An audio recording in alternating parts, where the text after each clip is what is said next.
बहुत बहुत वेलकम।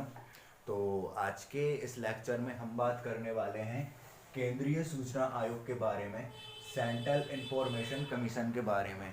और इसी के साथ साथ क्या है, हम मध्य प्रदेश राज्य सूचना आयोग के बारे में भी क्या है बात करेंगे। तो चलिए शुरुआत करते हैं और हम बात करते हैं सर्वप्रथम कि ये सूचना आयोग होता क्या है। देखिए दोस्तों, आप में से हर एक व्यक्ति ने सूचना के अधिकार अधिनियम का नाम जरूर सुना होगा, जिसके अंतर्गत भारत के प्रत्येक नागरिक को ये अधिकार दिया गया है कि वो सरकार से या किसी भी सरकारी कार्यालय से उसके काम को लेकर क्या है रिपोर्ट मांग सकता है, ठीक है। या जो भी उसका काम है उसकी प्रक्रिया को लेकर अपना एक प्रस्तुति मांग सकता है कि किस तरीके से कार्यक्रम चल रहा है। तो देखिए, इसी को ध्यान में रखते हुए इस अधिकार के तहत क्या है सरकार के द्वारा केंद्रीय सूचना आयोग की स्थापना की गई थी। तो चलिए शुरुआत करते हैं और केंद्रीय सूचना आयोग के बारे में पढ़ना शुरू करते हैं। देखिए, केंद्रीय सूचना आयोग की स्थापना हुई 12 अक्टूबर 2005 के दिन। जैसा कि मैंने आपसे पहले भी कह रखा था कि कोई सा भी आयोग हो उसकी स्थापना के बारे में जरूर याद रखिएगा। तो केंद्रीय सूचना आयोग की स्थापना कब हुई थी? 12 अक्टूबर 2005 के दिन। इसके बाद देखिए किस अधिनियम के तहत हुई, तो वही सूचना का अधिकार अधिनियम 2005 के तहत हुई। अब आप सबको पता ही है कि इसका जो स्थापना है वो एक अधिनियम के द्वारा किया गया है, जो कि संसद के द्वारा पारित किया गया है। तो ये एक कैसा आयोग कहलाएगा? ये एक प्रकार का संवैधानिक आयोग कहलाएगा, ठीक है। अब इसमें ज़्यादा डिटेल में जाने की ज़रूरत ही नहीं है, क्योंकि इससे पहले मैंने आपको संवैधानिक, संवैधानिक, गैर संवैधानिक इन सब के बारे में बहुत विस्तार से बताया भी है। तो याद रखिएगा कि ये कैसा आयोग है, संवैधानिक प्रकृति वाला आयोग है। इसके बाद हम बात करते हैं इसकी संरचना के बारे में। तो इसकी संरचना क्या है जो पूछी जाती है और इम्पोर्टेंट है। देखिए, इसमें एक मुख्य सूचना आयुक्त होगा व 10 अन्य सूचना आयुक्त होंगे। और इसमें क्या है, ये प्रावधान है कि अन्य सूचना आयुक्त जो हैं उनकी संख्या 10 से कम हो तो कोई दिक्कत नहीं, लेकिन 10 से ज़्यादा नहीं होनी चाहिए किसी भी कंडीशन में। तो याद रखिएगा आप लोग, एक मुख्य सूचना आयुक्त होगा व 10 अन्य सूचना आयुक्त होंगे। फिर हम बात करते हैं कि इनकी नियुक्ति कैसे होगी। तो देखिए, इनकी नियुक्ति जो है वो राष्ट्रपति करेगा, लेकिन राष्ट्रपति इनकी नियुक्ति सीधे सीधे नहीं कर सकता। वह इनकी नियुक्ति चयन समिति के माध्यम से करता है, जिसमें क्या है 3 लोग शामिल होते हैं। पहले नंबर पर प्रधानमंत्री, जो कि इसका अध्यक्ष होता है। दूसरे नंबर पर एक कैबिनेट मंत्री और तीसरा लोकसभा में विपक्ष का नेता, ठीक है। तो इस चयन समिति के परामर्श के आधार पर क्या है राष्ट्रपति केंद्रीय सूचना आयोग के मुख्य सूचना आयुक्त व अन्य सूचना आयुक्त का चुनाव करता है। तो इसमें देखिए क्या क्या इंपॉर्टेंट है। सबसे पहले तो आप ये याद रखिएगा, अगर सीधे सीधे पूछे कि राष्ट्रीय या केंद्रीय सूचना आयोग के मुख्य चुनाव आयुक्त या अन्य चुनाव आयुक्त की नियुक्ति कौन करता है? राष्ट्रपति। लेकिन किसके परामर्श के आधार पर करता है? चयन समिति के आधार पर परामर्श पर करता है। उस चयन समिति का कौन अध्यक्ष होता है? प्रधानमंत्री होता है। इसके अलावा उसमें एक कैबिनेट मंत्री होता है और लोकसभा में विपक्षी दल का नेता भी होता है। तो ये वाली बात क्या है आप लोग अच्छे से याद रखिएगा। इसके बाद देखिए, अगर हम इनकी बात करें तो देखिए इनकी योग्यता के संबंध में कहा गया है कि विधि, विधान, प्रौद्योगिकी, समाज सेवा, पत्रकारिता, प्रबंध, जनसंपर्क और शासन का पर्याप्त ज्ञान हो। या तो ये सारी चीजें में एक्सपर्ट हो या इनमें से किसी एक चीज में एक्सपर्ट हो, ठीक है। किस में? विधि, विधान, प्रौद्योगिकी, समाज सेवा, पत्रकारिता, प्रबंध, जनसंपर्क और शासन का पर्याप्त ज्ञान, ठीक है दोस्तों। अब देखिए, हम बात करते हैं कार्यकाल। यहाँ से जो भी चीजें जो है आपके लिए बहुत ज्यादा इंपॉर्टेंट है, क्योंकि देखिए अब भी क्या है एक आरटीआई संशोधित अधिनियम आया था, ठीक है, जो कि क्या है आपका इधर लिख दे रहा 2019 में लाया गया।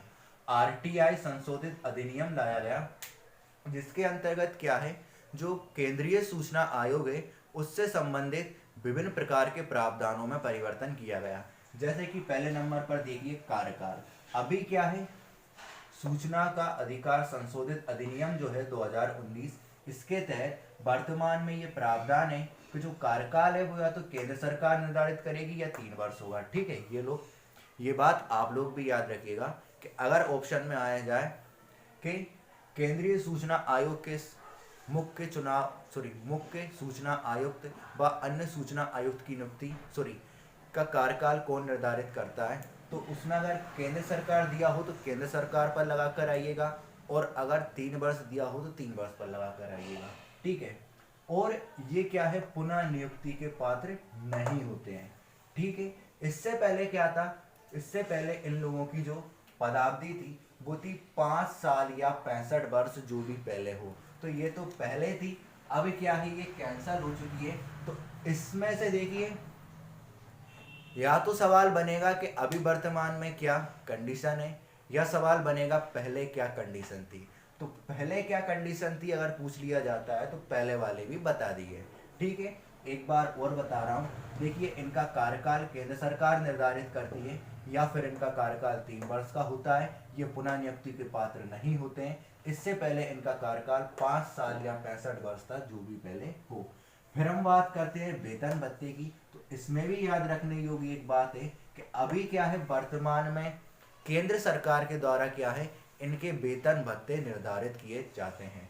लेकिन इससे पूर्व मुख्य चुनाव आयुक्त, देखिए यहाँ पर गड़बड़ हो गया है, जो आपका मुख्य सूचना आयुक्त है उसका वेतन हुआ करता था मुख्य चुनाव आयुक्त के बराबर। ठीक है, और जो आपके अन्य सूचना आयुक्त हैं उनका वेतन हुआ करता था अन्य चुनाव आयुक्त के बराबर।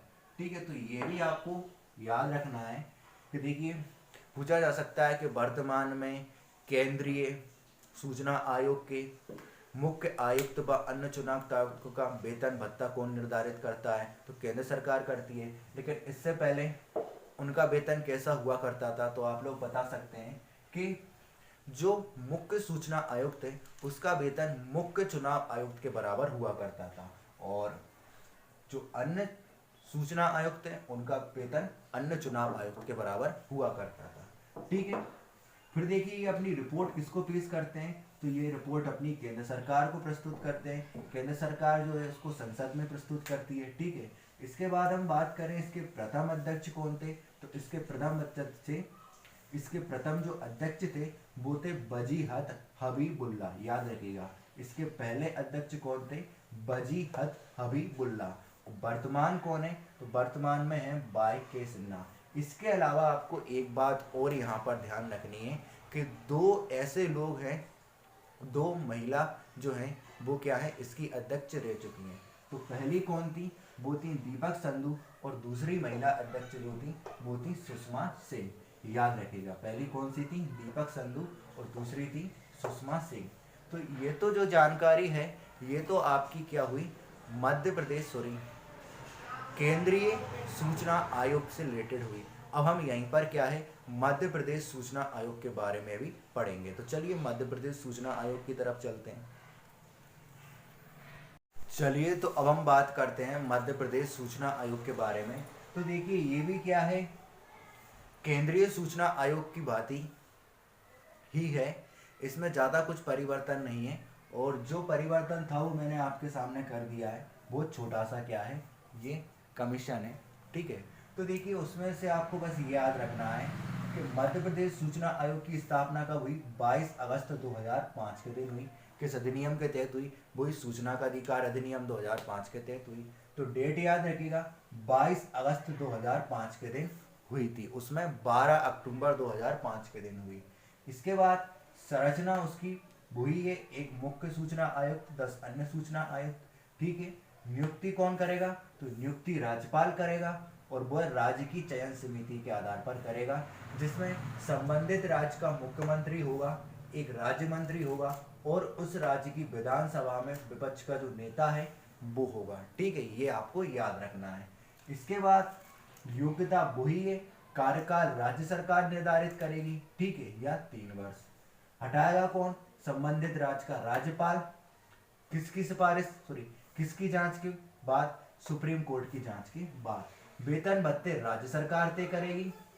इसके अलावा रिपोर्ट राज्य सरकार के सामने ये प्रस्तुत करेगा, ठीक है। मध्य प्रदेश सूचना आयोग जो है वह अपनी रिपोर्ट राज्य सरकार के समक्ष प्रस्तुत करेगा, और राज्य सरकार जो है उसे कहाँ पर प्रस्तुत करेगी, तो राज्य सरकार जो है वो संबंधित राज्य के विधानमंडल में क्या है उसको प्रस्तुत करेगी, ठीक है। कहाँ पर करेगी, विधान मंडल में। इसके अलावा इसके पहले याद रखिएगा, मध्य प्रदेश सूचना आयोग के जो पहले सूचना आयुक्त थे वो थे टी.एन. श्रीवास्तव। याद रखिएगा पहले कौन थे, टी.एन. श्रीवास्तव। और वर्तमान में कौन है, वर्तमान में है अरविंद कुमार शुक्ला। वर्तमान में कौन है, अरविंद कुमार शुक्ला। और इनसे भूतपूर्व कौन थे, तो इनसे भूतपूर्व थे के.डी. खान। इस प्रकार क्या है, आपका मध्य प्रदेश सूचना आयोग भी क्या है, खत्म हो जाता है। तो केंद्रीय सूचना आयोग और मध्य प्रदेश सूचना आयोग दोनों आपको कैसे लगे, वीडियो के कमेंट बॉक्स में कमेंट कर कर जरूर बताइएगा। और वीडियो अच्छा लगा हो तो वीडियो लाइक कर दीजिएगा, अपने सभी दोस्तों के बीच शेयर कर दीजिएगा, और वीडियो को ज़्यादा से ज़्यादा सपोर्ट कीजिएगा। तो आज के लिए इतना ही काफ़ी है, तब तक के लिए जय हिंद, जय भारत।